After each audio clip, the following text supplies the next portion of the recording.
अवंतिका भारी मन से सामने बैठी थी। आंखों में थकान, चेहरे पर उलझन और दिल में ऐसा तूफान जिसे वो किसी के सामने बयां नहीं कर पा रही थी। सामने बैठा इंसान हल्के फुल्के अंदाज में बात को संभालने की कोशिश कर रहा था। अरे अवंतिका, ऐसी फालतू की बातें मैं बस यूं ही करता रहता हूं, पॉइंट स्कोर करने के लिए नहीं। Please relax, you listen to me. मुझे कोई पॉइंट्स नहीं चाहिए। मगर अवंतिका ने उसकी बात बीच में ही काट दी। उसकी आवाज में दबा हुआ गुस्सा और टूटन साफ झलक रही थी। मुझे किसी के दिए हुए पॉइंट्स नहीं चाहिए, क्योंकि किसी को मुझे स्कोर देने का हक मैं नहीं देती।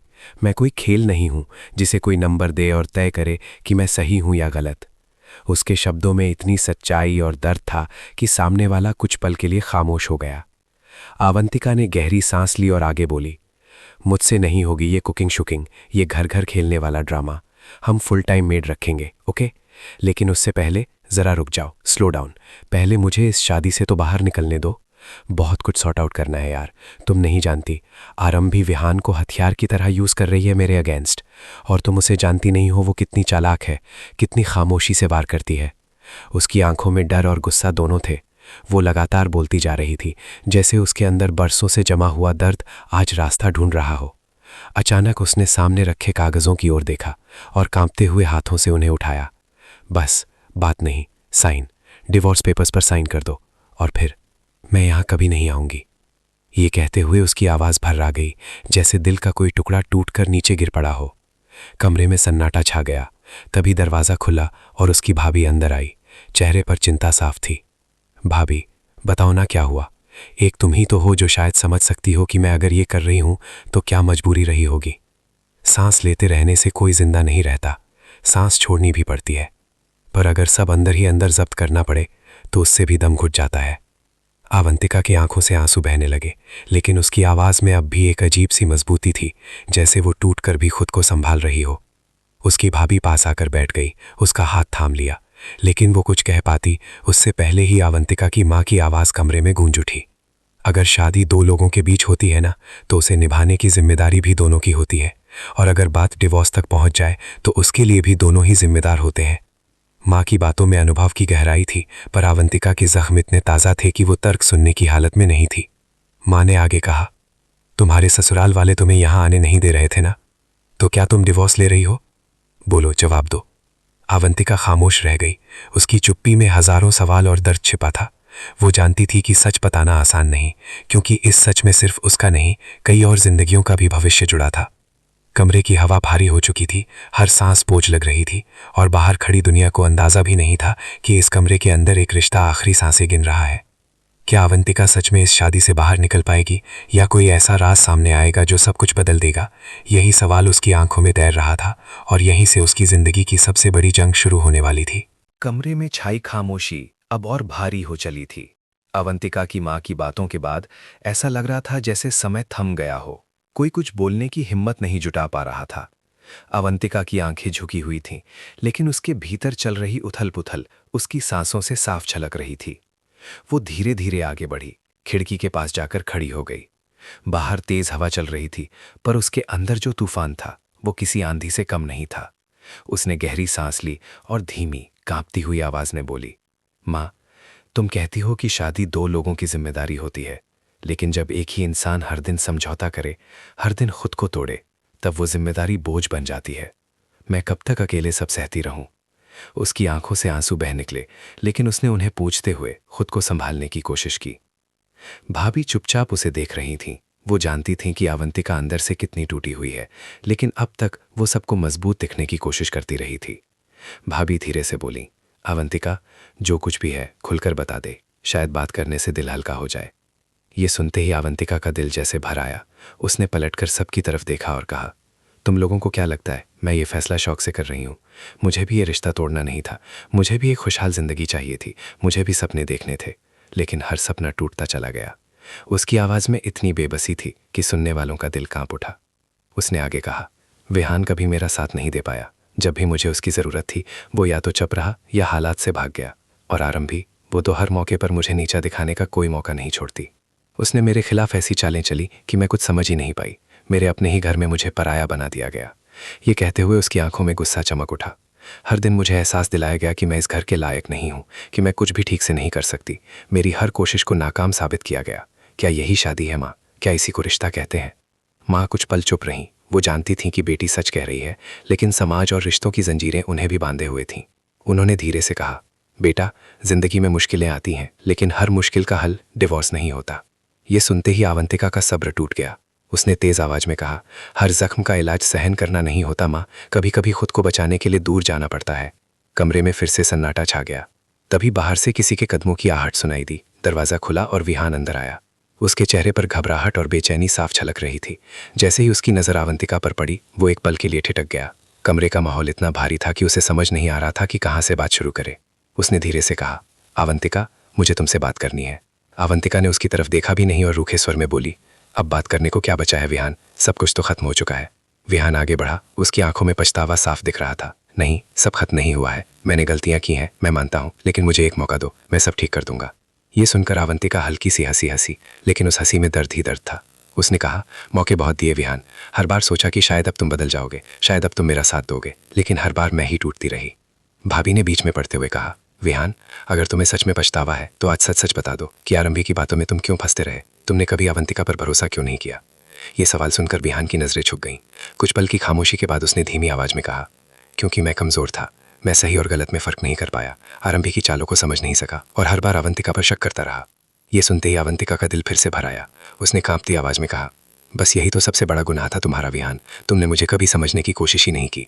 उसने मेज पर रखे डिवोर्स पेपर्स उठाए और कहा, अब बहुत देर हो चुकी है, ये साइन सिर्फ कागज पर नहीं होंगे, ये मेरे टूटे हुए भरोसे की आखिरी मोहर होंगे। विहान ने आगे बढ़कर उसका हाथ पकड़ लिया। प्लीज ऐसा मत करो, एक बार और सोच लो। अवंतिका ने धीरे से अपना हाथ छुड़ाया और कहा, मैं रोज सोचती रही, हर रात इसी उधेड़बुन में कटती रही कि क्या करूं, और आज जाकर मुझे जवाब मिला है, कुछ रिश्ते निभाने के लिए नहीं, छोड़ने के लिए बने होते हैं।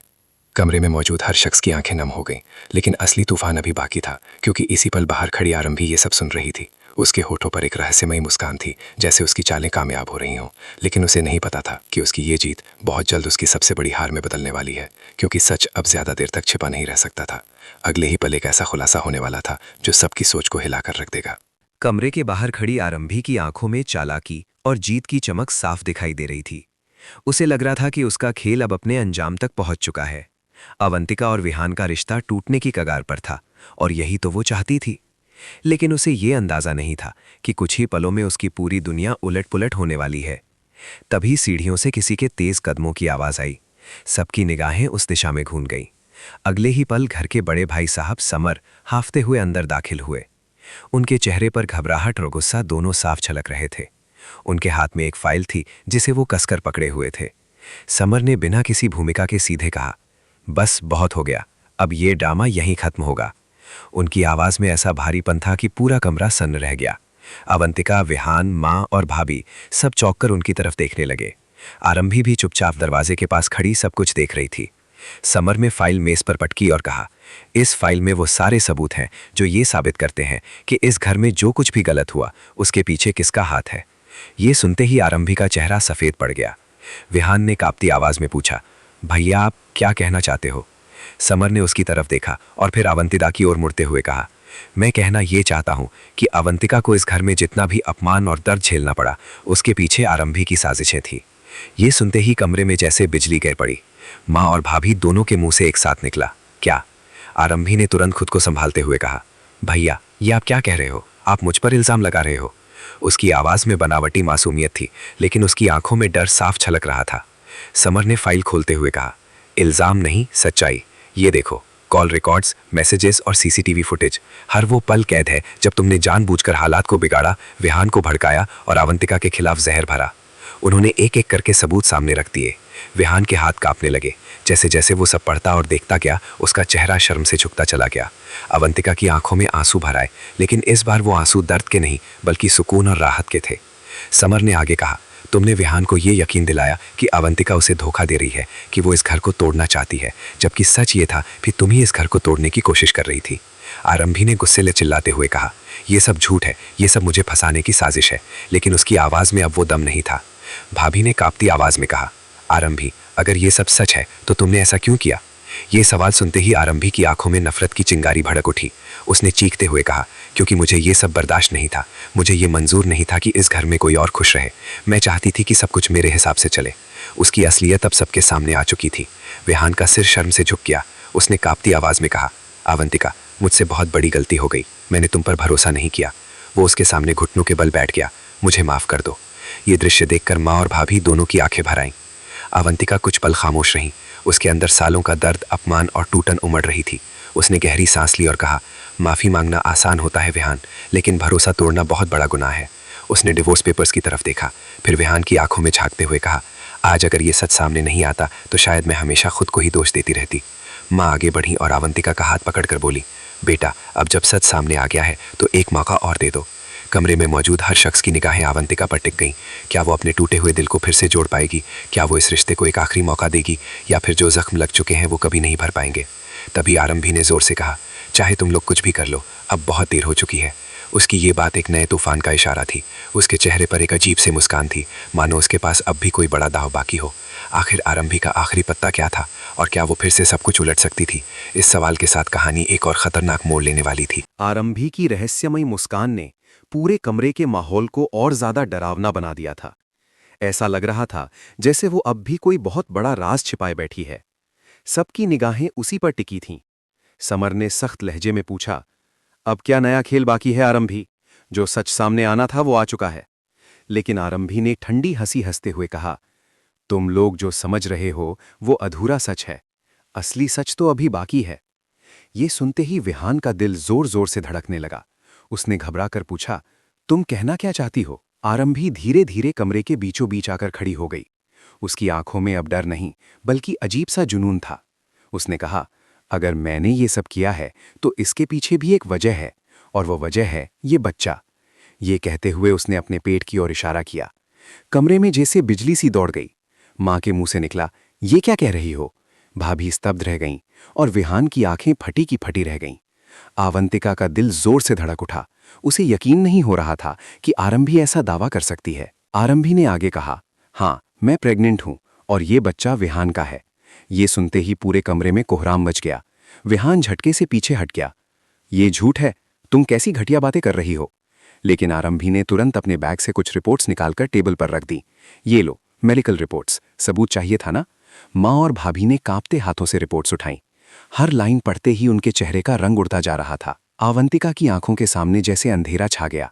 उसका सिर घूमने लगा, पैरों से जैसे जमीन खिसक गई हो। वो कुर्सी का सहारा लेकर बैठ गई। उसके होंठ कांप रहे थे, लेकिन आंखों में आंसू नहीं थे, जैसे दर्द की इंतहा हो चुकी हो। उसने धीमी आवाज में पूछा, विहान, क्या ये सच है? उसकी आवाज में ऐसी टूटन थी कि दिल चीर देने वाली थी। विहान के हाथ कांप रहे थे। उसने सिर पकड़ लिया। नहीं आवंतिका, ये सब झूठ है। मैंने कभी... उसकी बात पूरी भी नहीं हुई थी कि आरंभी बीच में चिल्लाई, बस करो नाटक, तुम जानते हो कि सच क्या है। उस रात को भूल गए? ये सुनते ही विहान के चेहरे का रंग बदल गया। वो कुछ पल खामोश रहा, फिर धीमी आवाज में बोला, उस रात मैं नशे में था। मुझे खुद नहीं पता मैं क्या कर बैठा। ये सुनते ही आवंतिका की सांसें अटक गईं। उसके लिए अब कुछ भी बचा नहीं था। उसने खुद को संभालते हुए कहा, बस अब और नहीं। उसने डिवोर्स पेपर्स उठाए और तेज कदमों से टेबल की ओर बढ़ी। माँ ने उसका हाथ पकड़ने की कोशिश की, लेकिन उसने खुद को छुड़ा लिया। उसकी आंखों में अब आंसू नहीं, सिर्फ फैसला था। समर ने सख्त आवाज में कहा, विहान, अगर ये सच है तो तुमने बहुत बड़ा धोखा किया है। विहान जमीन पर बैठ गया, जैसे उसके पैरों तले जमीन खिसक गई हो।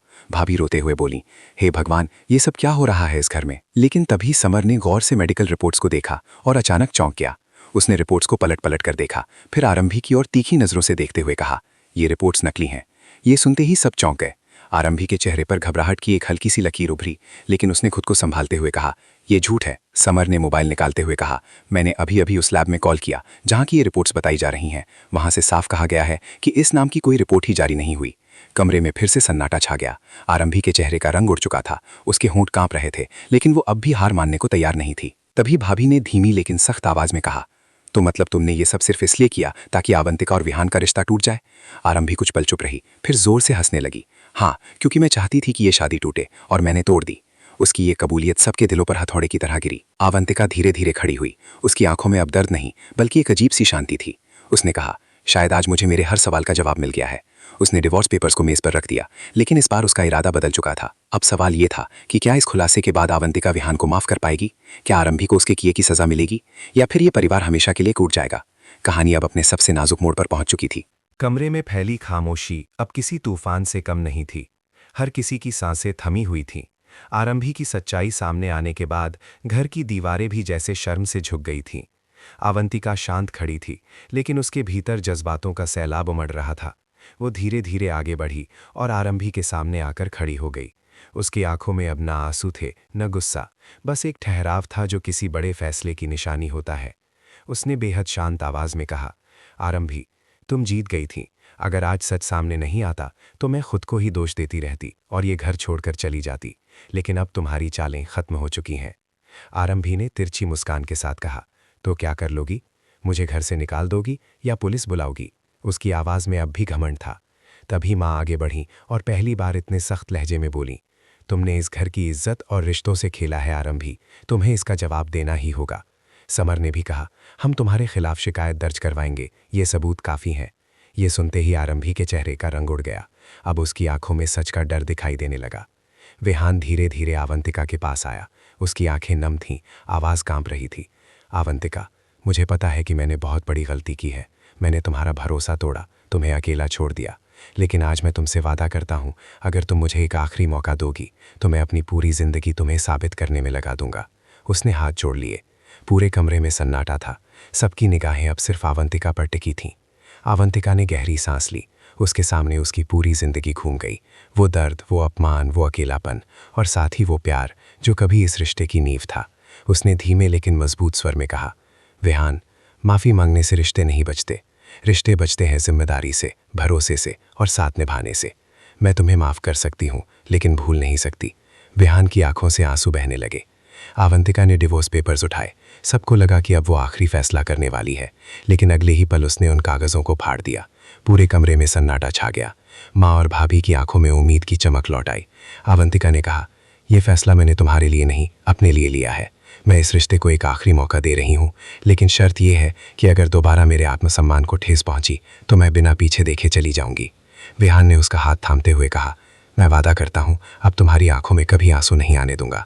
अवंतिका ने धीरे से अपना हाथ छुड़ाया और कहा, वादा नहीं, निभाना जरूरी है। उसकी ये बात पूरे कमरे में गूंज उठी। उधर आरंभी को घर से बाहर ले जाया जा रहा था। जाते जाते उसने पीछे मुड़कर एक नफरत भरी नजर डाली, लेकिन इस बार उसकी चालें बेकार हो चुकी थीं। उसका खेल खत्म हो चुका था। घर के बाहर हल्की बारिश शुरू हो गई थी, जैसे आसमान भी इस नई शुरुआत की गवाही दे रहा हो। अवंतिका खिड़की के पास खड़ी होकर बारिश की बूंदों को देख रही थी। उसके चेहरे पर हल्की सी मुस्कान थी, लेकिन आंखों में एक सवाल अब भी बाकी था। क्या ये रिश्ता सच में दोबारा सांस ले पाएगा, या ये आखिरी मौका भी किसी नए तूफान की शुरुआत बनेगा? कहानी यहीं ख़त्म नहीं होती, क्योंकि जहाँ रिश्ते होते हैं वहाँ इम्तिहान भी होते हैं, और अवंतिका और विहान की ये नई शुरुआत आने वाले वक्त में और भी बड़े तूफानों से टकराने वाली है।